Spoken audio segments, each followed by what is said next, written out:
Namaskar friends, welcome to Jeevan Gyan Path.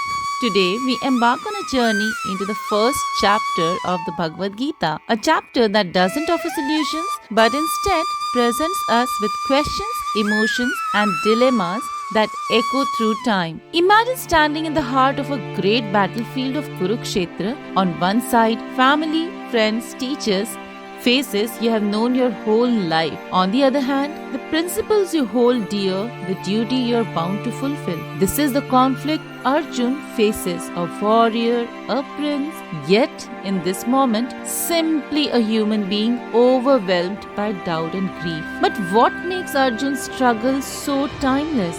Why, in our 21st century lives, with all our modern complexities, do we find his questions and fears resonating so deeply within us? In today's video, we will journey through chapter 1 of the Bhagavad Gita, exploring Arjun's inner battle. We will break down his crisis of purpose and see how, even in the modern world, we experience our own battlefields. Moments when we are torn between emotion and duty, between the heart and the mind. Let's delve into Arjun's story, connecting each verse, each thought to our own lives, and discover that sometimes, even in our moments of deepest confusion, we are not alone. We are simply taking the first steps on the path to true wisdom. So join me as we stand beside Arjun in the chariot, look across the field, and begin to question, what does it mean to truly follow one's path?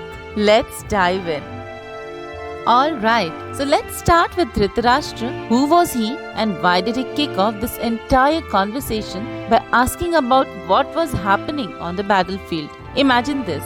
Dhritarashtra was the king of Hastinapur, but he was also blind, literally and in some ways metaphorically too. He was born blind, which back in ancient times was seen as a huge disadvantage for a ruler. Yet he held the throne due to his seniority and his position as the elder son in the family. So Dhritarashtra wasn't just any king. He was a king who was constantly struggling with his own limitations, both physical and emotional. Now, because he couldn't see, he relied on his charioteer and advisor Sanjaya, who had been granted divine sight to narrate everything happening on the battlefield. The opening verse is Dhritarashtra's question to Sanjaya.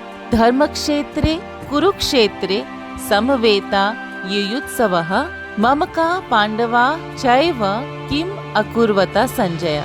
What's he asking here? In simple terms, Dhritarashtra says, Sanjay, in the sacred land of Kurukshetra, where my sons and the Pandavas have gathered, eager to fight, what are they doing? But here's the thing.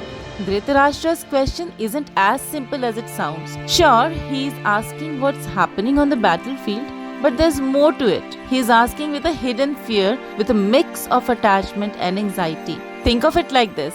He knows that this battle could go terribly wrong for his sons, the Kauravas, but he's torn because they are his family.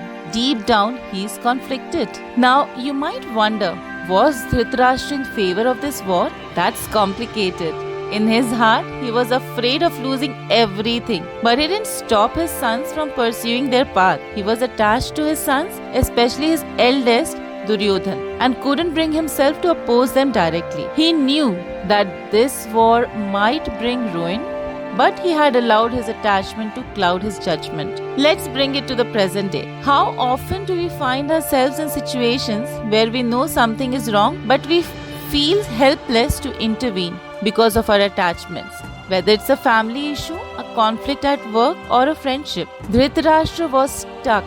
He wasn't exactly rooting for the war, but he wasn't stopping it either. He was like that parent who knows their child might be making a mistake but can't bring themselves to say no because they're too attached to their child's happiness or their ambitions. So, in this single question, Dhritarashtra reveals his inner turmoil, a king who wants to know what's happening yet fears the worst.